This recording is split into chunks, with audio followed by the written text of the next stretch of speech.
اعوذ باللہ من الشیطان الرجیم بسم اللہ الرحمن الرحیم یا ایھا الذین آمنوا ادخلوا فی السلم کافۃ ولا تتبعوا خطوات الشیطان انہ لکم عدو مبین۔ اس آیت کے اندر اللہ تبارک و تعالی نے مسلمانوں کو اسلام کے ساتھ مخلص ہونے کا حکم ارشاد فرمایا ہے۔ میں یا ایھا الذین آمنوا فرمایا اے ایمان والو، آمنوا ادخلوا فی السلم کافۃ، اسلام میں پورے داخل ہو جاؤ، ولا تتبعوا خطوات الشیطان، اور شیطان کے قدموں پر نہ چلو، انہ لکم عدو مبین، بے شک وہ تمہارا کھلا دشمن ہے۔ یہ آیت حضرت سیدنا عبداللہ بن سلام رضی اللہ تعالی عنہ کے حق میں نازل ہوئی۔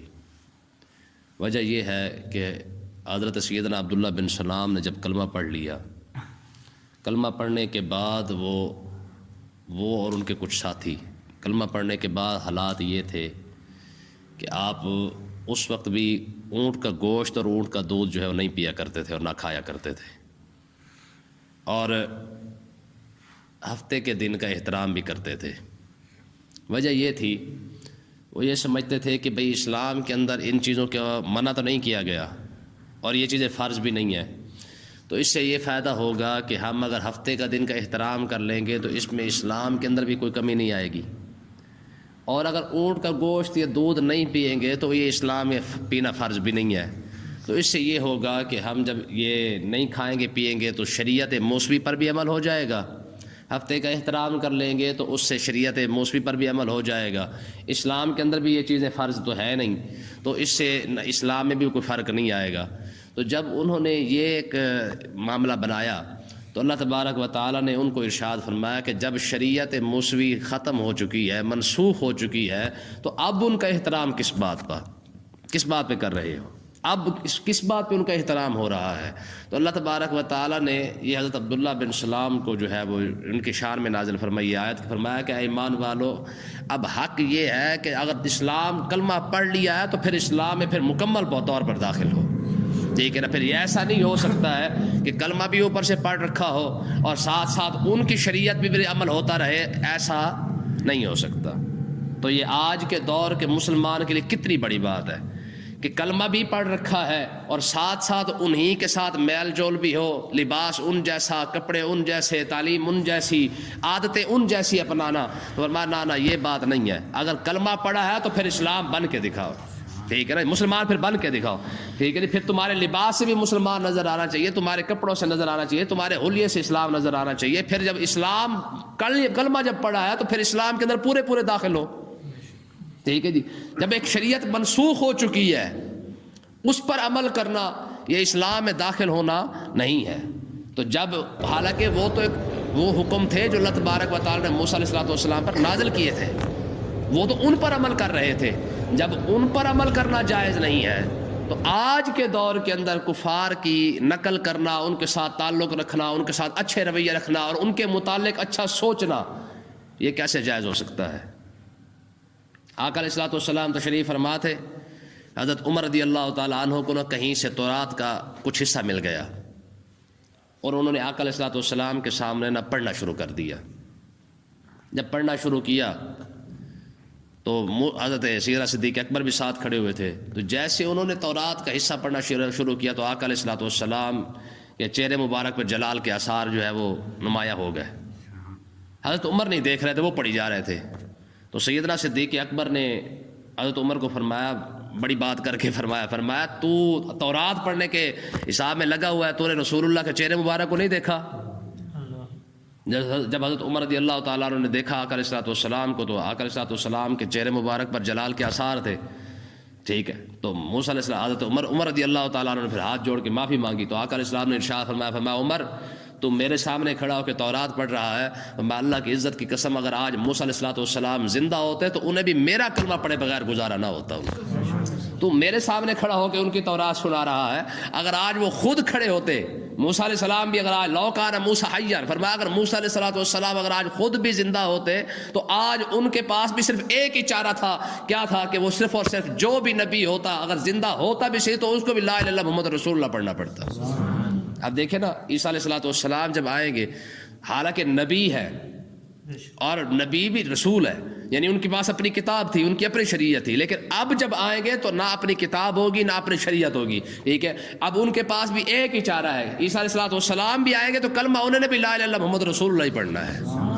سمجھ آئی کہ نہیں آئی؟ تو مطلب کہنے کا یہ ہے کہ جب اسلام مل گیا ہے تو پھر اسلام میں مکمل داخل ہونا پڑے گا. ایسا نہیں ہو سکتا کہ وہ بھی خوش اور اسلام بھی خوش، جس طرح آج کا مسلمان نے رکھا ہوا ہے، ٹھیک ہے نا جی. ایسا نہیں ہو سکتا. فرمایا وَلَا تَتَّبِعُوا خُطُوَاتِ الشَّيْطَانِ، شیطان کے قدموں پر نہ چلو.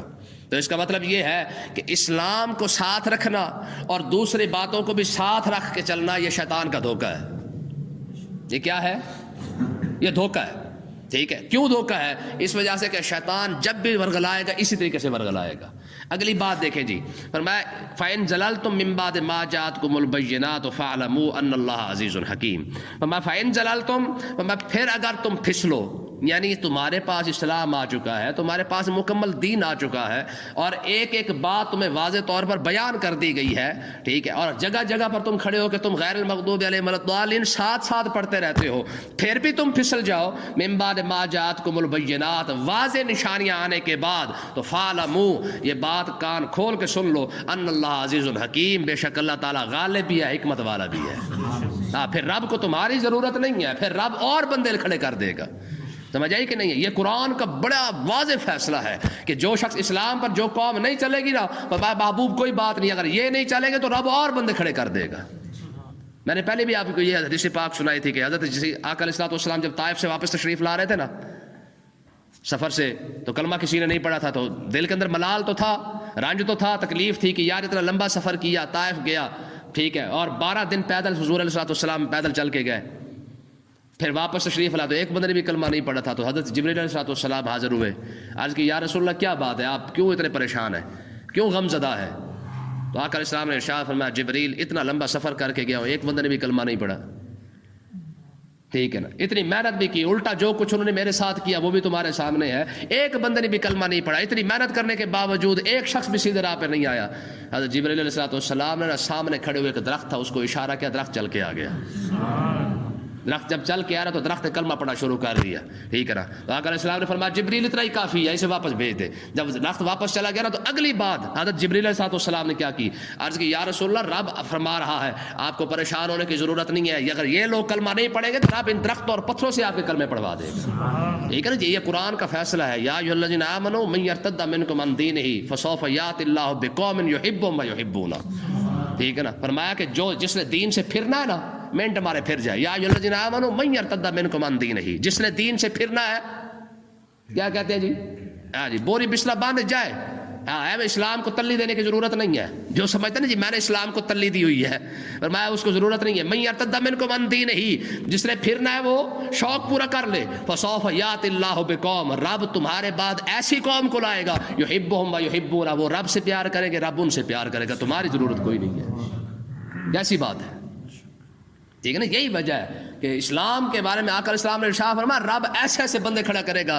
اس لیے ہمارے بزرگ فرماتے ہیں کہ دیکھیں ابو جہل نے جو کلمہ نہیں پڑھا تو کیا ہو گیا ہے، ابو لہب نے کلمہ نہیں پڑھا، ولید نے کلمہ نہیں پڑھا، نضر بن حارث نے نہیں پڑھا، عتبہ شیبہ نے سب نے کلمہ نہیں جو پڑھا تو کیا ہو گیا. ٹھیک ہے، رب نے بلال کو کھڑا نہیں کر دیا، رب نے صہیب کو کھڑا نہیں کر دیا، رب نے عمار بن یاسر کو کھڑا کر دیا، رب نے ان لوگوں کو کھڑا کیا ہے. فرمایا اگر امیر لوگ کلمہ نہیں پڑھے تو دفع کرو. اسلام کسی کے ترلے نہیں کرتا، اسلام کسی کے دروازے پہ تھوڑی جاتا کہ تیری مہربانی تو نہیں مانے گا تو میرا کیا بنے گا، نہ، یہ اسلام کا اصول ہے. اگر یہ کلمہ نہیں پڑھتا اسلام کا منٹ مار، راستہ کھلا ہے، جا.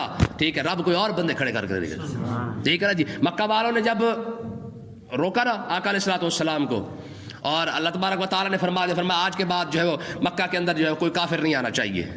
تو پریشانی بن گئی کہ اب ہمارے خرچے کا کیا بنے گا، گزارے کا کیا ہوگا، کیونکہ لوگ یہ کافر ہی آتے تھے اور آ کر جو ہے وہ کعبہ شریف پر نذرانے دے جایا کرتے تھے، چندے وغیرہ دے جایا کرتے تھے، اس سے جو ہے گزارے ہو جاتے تھے. اللہ تبارک و تعالیٰ نے ارشاد فرمایا وَإِنْ خِفْتُمْ عَيْلَةً فَسَوْفَ يُغْنِيكُمُ اللَّهُ مِنْ فَضْلِهِ. فرمایا تمہیں پریشان ہونے کی ضرورت نہیں ہے، اگر کافر نہیں آئیں گے حج کرنے تو کیا خیال ہے، یہ سارا کوئی بند ہو جائے گا، رب اور انتظام کر دے گا. وَإِنْ خِفْتُمْ عَيْلَةً، اگر تمہیں بھوک کا، غریبی کا اگر تمہیں ڈر ہے نا، فَسَوْفَ يُغْنِيكُمُ اللَّهُ مِنْ فَضْلِهِ، رب اپنے فضل سے پھر تمہیں غنی کر دے گا. ٹھیک ہے، رب نے کافروں کو منع کر کے یمن والوں کو ہدایت عطا فرمائی، انہوں نے کلمہ پڑھا، وہ آئے اور وہ نذرانے لے کے آ گئے. سمجھ آئی کہ نہیں ہے؟ اسلام کی یہ پاور ہے، اسلام کسی کے ترلے نہیں کرتا ہے. ٹھیک ہے، آگے دیکھیں جی، فرمایا کہ اگر اب بھی تمہیں کسی کو یہ شک ہے، اگر پھسلنا چاہتے ہو من بعد ما جاءتکم البینات، واضح نشانی کے باوجود کو پھسلتا ہے نا، تو فإن اللہ عزیز حکیم، رب پھر غالب ہے، حکمت والا ہے. ٹھیک ہے، حال ینظرون، کیا یہ لوگ ابھی بھی انتظار کر رہے ہیں، الا یاتیہم اللہ فی ظلل من الغمام والملائکہ، فرمایا کہ کیا یہ اس بات کے انتظار کے اندر ہے کہ اللہ تبارک و تعالی بادلوں کے سائے سے جو ہے وہ عذاب کو بھیجے اور فرشتوں کو بھیج دے. یہی چاہتے ہیں کہ رب کا عذاب آ جائے، وقضی الامر، اور فیصلہ کر دیا جائے، وإلی اللہ ترجع الامور، فرمایا کہ سب کام تو رب کی طرف لوٹ کے جانے ہیں. یعنی ان کی جو عادتیں بتا رہی ہیں اسلام کو چھوڑ کر کسی اور چیز کی طرف جانا، اسی انتظار کے اندر ہے کہ رب عذاب بھیج دے. کتنی بڑی بات ہے. آج کا مسلمان ان 3-4 آیتوں کو دیکھے تو صحیح کم سے کم کہ یہ 3-4 آیتیں کہاں جا رہی ہیں. مسلمان کی پورا آئینہ مسلمان کو آج کے دور میں دکھایا جا رہا ہے کہ تم اسلام کو چھوڑ کر ان کو اچھا سمجھ رہے ہو، تو فرمایا تم اسی انتظار کے اندر ہو کہ رب تمہیں عذاب بھیج دے. رب تم یہ چاہتے ہو کہ فرشتے بھیج کر تم پہ عذاب کر کے تمہیں جس طرح پچھلوں کو برباد کر دیا تھا تمہیں بھی برباد کر دیا جائے، تمہارا فیصلہ کر دیا جائے، یہ چاہتے ہو. پھر آگے دیکھیں جی، فرمایا سال بنی اسرائیل کم آتیناہم من آیات بینات، فرمایا ذرا بنی اسرائیل سے پوچھو تو صحیح، کم آتیناہم من آیات بینات، ہم نے کتنی نشانیاں ان کو بھیجی ہیں. تمہارے پاس عقل کوئی نہیں، تم الحمد سے لے کر والناس تک پڑھو، اس کے باوجود بھی تم سمجھو کہ تمہیں اسلام سمجھنا ہے. کیوں جی؟ مجھے ایک بات بتائیں، جناب عمر کے آقا علیہ السلام کے سامنے جناب عمر پڑھے بھی تورات ہے جی، وہ اللہ تبارک و تعالی رسول اللہ کو تو وہ وارے کوئی نہیں ہے. اور کیا خیال ہے کہ جو آج کے دور کے اندر انہی کا علم پڑھ کر انہی، اور علم تو خیر ہے ہی نہیں، یہ تو فن ہے. ٹھیک ہے، کالج اور یونیورسٹیوں کی آج لائنیں لگی ہوئی ہیں، بھرے ہوئے ہیں، اور دین کے معاملے میں چلنے کے لیے کوئی تیار نہیں ہے. جب رسول اللہ کے سامنے تورات نہیں پڑھی جا سکتی ہے، علم بھی موسیٰ علیہ السلام کا، کتاب بھی وہ ہے جو واقعی اللہ تبارک و تعالیٰ کی کتاب ہے. تورات تو رب نے نازل کی ہے نا، بعد میں انہوں نے تبدیلیاں کر دی تو اور بات ہے، لیکن تورات ہے تو پر حق. جب رب سے نازل ہوئی وہ تو حق نازل ہوئی ہے. یار حق کتاب ہو اور ہو بھی رب کی طرف سے اور وہ بھی رسول اللہ کے سامنے پڑھی جائے تو یہ بات گوارا نہیں ہے.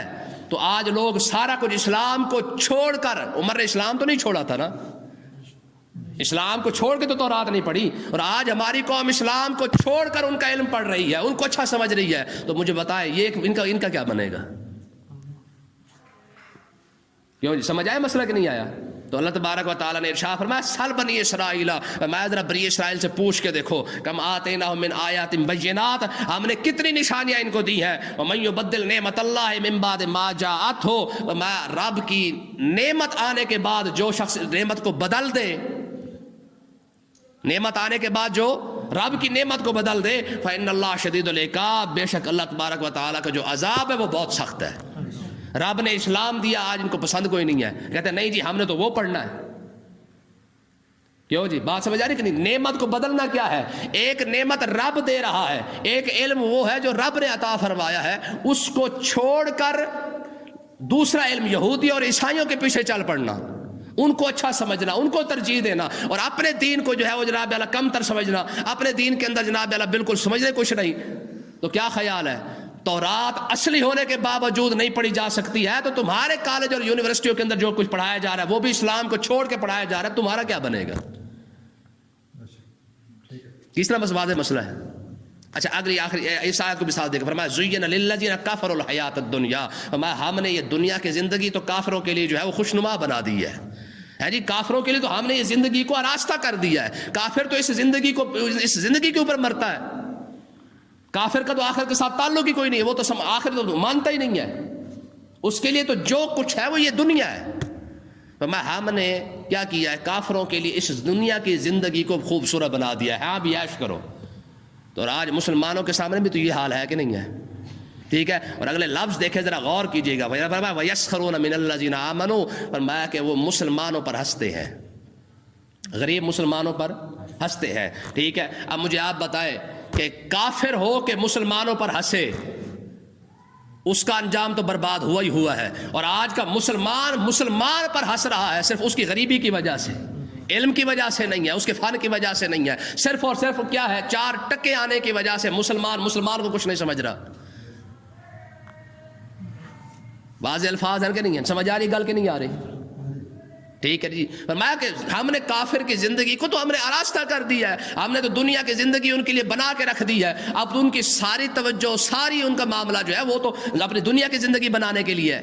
دیکھیں نا لگے ہوئے نا، کتنی بڑی بڑی گاڑیاں، بڑے بڑے جہاز، بڑے بڑے جناب لگژری قسم کی چیزیں انہوں نے بنا دی ہیں، ان کے گھر، ان کی گاڑیاں، ان کو سارا کچھ آپ دیکھو، ہو جی ہماری قوم کے ہو جی وہ تو چاند پہ پہنچ گیا ہے، وہ تو مریخ پہ پہنچ گیا ہے، اور اللہ کے بندے یہ سارا کچھ بنایا ہی ان کے لیے گیا ہے۔ مسلمان کے لیے کیا تھا؟ مسلمان کو تو اس لیے کہا رکھا گیا ہے وما خلقت الجن والانس الا لیعبدون، ان کو گاڑیاں بنانے دے، چاند پہ جانے دے، ان کو اپنے جناب والا سارا کچھ کرنے دے، تیرا کام کیا ہے؟ تو عبادت کرنا شروع کر، رب تجھے جنت عطا فرما دے گا۔ ہاں، الدنیا سجن المؤمن، فرمایا یہ تو تمہارے لیے تو قید خانہ ہے، آزمائش ہے، تو اپنی آزمائش کو پورا کر، ان کو مزے کرنے دے۔ کیسی بات ہے، ان کو مزے کرنے دے، ان کو لگے رہنے دے۔ ہاں، ہم نے ان کے لیے دنیا کو مزین کر دیا ہے۔ اب مجھے آپ بتائیں، رب ان کے لیے دنیا کو مزین کر دے اور لوگ کہیں جی وہ ترقی کر گئے، وہ ترقی تھوڑی کر گئے، وہ تو رب نے ان کے لیے سارا کچھ کر دیا ہے۔ کیوں؟ تاکہ آخرت میں ان کا حصہ نہ بنے۔ ایسے ہے کہ نہیں ہے؟ کافر جتنا مرضی اچھے کام کر لے، آخرت میں اس کا کوئی حصہ نہیں ہے، یہ تو رب نے ان کے لیے مزین کیا ہے، اور تو اس لیے پاگل ہوا جا رہا ہے کہ نہیں جناب وہ تو ترقی کر گئے ہیں، وہ تو آگے نکل چکے ہیں، وہ تو بہت نئے کام کر رہے ہیں، وہ تو بڑے بڑے ادارے بنا رہے ہیں، وہ فلائی کام کر رہے ہیں، یہ کوئی نہیں کر رہے ہیں، یہ تو رب نے ان کے لیے کر دیا ہے۔ فرمایا تم یہاں لگے رہو، وَيَسْخَرُونَ مِنَ الَّذِينَ آمَنُوا، اور مسلمانوں پر تان و تشنیع ہوتی رہے۔ ہوگا کیا؟ قیامت کا دن آئے گا، فرمایا وَالَّذِينَ اتَّقَوْا فَوْقَهُمْ يَوْمَ الْقِيَامَةِ، فرمایا قیامت کا دن آئے گا، اہل اسلام سب سے اوپر ہوں گے۔ اہل اسلام وَالَّذِينَ اتَّقَوْا فَوْقَهُمْ يَوْمَ الْقِيَامَةِ، فرمایا وہ بندہ جو رب سے ڈرتا ہے، جس کا مذاق دنیا کے اندر اڑایا گیا ہے، فرمایا وَالَّذِينَ اتَّقَوْا فَوْقَهُمْ يَوْمَ الْقِيَامَةِ، قیامت کا دن آئے گا، رب جس کا مذاق اڑایا جاتا ہے، رب ان کو کھڑا کر دے گا، ان سے اوپر کھڑا کر دے گا۔ ٹھیک ہے، ابو جہل اینڈ کمپنی نے حضرت صہیب کا، عمار بن یاسر کا مذاق اڑایا کرتے تھے کہ ان فقیروں کی وجہ سے اسلام آگے آئے گا، ان غریبوں کی وجہ سے اسلام آگے آئے گا۔ مجھے آپ یہ بتائیں، غریبوں کی وجہ سے اسلام آگے آیا کہ نہیں آیا؟ وہ بلال جس کو کچھ بھی نہیں سمجھتے تھے، اسلام نے اسی بلال کو کتنی بڑی عزت عطا فرمائی ہے کہ 10,000 کا مجمع لگا ہوا ہے، وہی بلال ہے کعبے کی چھت پہ کھڑا ہو کے اذان دے رہا ہے۔ ٹھیک ہے، یہ عزت ہو، حالانکہ اس وقت امام حسن بھی موجود تھے، امام حسین موجود تھے، صدیق اکبر، عمر، عثمان، علی، بڑے بڑے لوگ موجود تھے، لیکن میرے نبی نے فرمایا بلال آج تیری عزت کا دن ہے، تو چھت پہ وہ چڑھ کے اذان دے۔ سمجھ آئی کہ نہیں آئی؟ فرمایا جو لوگ دینداروں کا مذاق اڑاتے ہیں، آج ہماری قوم مولویوں کا مذاق نہیں اڑاتی، علماء کا مذاق نہیں اڑاتی ہے، یہ تو قیامت کا دن آئے گا، یسکر علماء بکف النبی صلی اللہ علیہ وسلم۔ آج لوگ مولویوں کا مذاق اڑاتے ہیں، علماء کا مذاق اڑاتے ہیں، قیامت کا دن آئے گا، یہ جام کو ترس رہے ہوں گے کہ ایک ہمیں ساقی کوثر سے ایک جام ہی مل جائے، چشمہ کوثر سے ایک کٹورا ہی مل جائے، لیکن یہی علماء جن کا لوگ مذاق اڑاتے ہیں، یسکر علماء بکف النبی صلی اللہ علیہ وسلم۔ آقا علیہ السلام نے ارشاد فرمایا قیامت کا دن آئے گا، میرے نبی خود اپنے چلو مبارک کے ساتھ بھر بھر کر جو علماء کو پلائے گا، علماء کو کٹوروں کے اندر نہیں پلایا جائے گا، آقا علیہ السلام خود تشریف لائیں گے حوض کوثر پر، اور اپنے ہاتھوں کو ایسے اندر ڈال کے یسکر علماء بکف النبی صلی اللہ علیہ وسلم، اللہ تبارک و تعالیٰ اپنے علماء کو، اپنے محبوب کے علماء کو اپنے محبوب کے ہاتھوں کے ساتھ چشمہ کوثر سے پانی پلائے گا۔ ٹھیک ہے نا جی؟ واللہ یرزق من یشاء بغیر حساب، ہمارا رب جسے چاہتا ہے بے حساب رزق عطا فرماتا ہے، جسے دنیا میں عطا فرما دے یہ اس کی مرضی ہے، اور جس کو آخرت میں عطا فرمائے یہ بھی اس کی مرضی ہے۔ تو مسلمان کو پریشان ہونے کی ضرورت نہیں ہے، رب نے دنیا بنائی کافر کے لیے، مسلمان کے لیے نہیں بنائی ہے۔ بات سمجھے کہ نہیں آئی ہے؟ الدنیا سجن المؤمن، حدیث پاک ہے، جب مومن کے لیے ہے ہی قید خانہ، تو قید خانہ تو پھر قید خانہ ہوتا ہے۔ قید خانے کے اندر تھوڑی زندگی اچھی ہوتی ہے، جیل کے اندر تو زندگی اچھی نہیں ہوتی نا، حوالات کے اندر تو زندگی اچھی تھوڑی ہوتی ہے۔ ہاں، رب نے مومن کے لیے یہ آزمائش کو بنایا ہے، اور کافر کے لیے یہی جنت بنا دیا ہے۔ فرمایا تم عیش کر لو، تمہارا حساب آگے ہوگا۔ رہا مسئلہ مومن کا، فرمایا تم برداشت کر لو، تم دیکھنا رب تمہیں آخرت کے دن جائے سب کے سامنے تمہاری شان کیسے بلند کرتا ہے۔ اللہ تعالیٰ سمجھنے کی توفیق عطا۔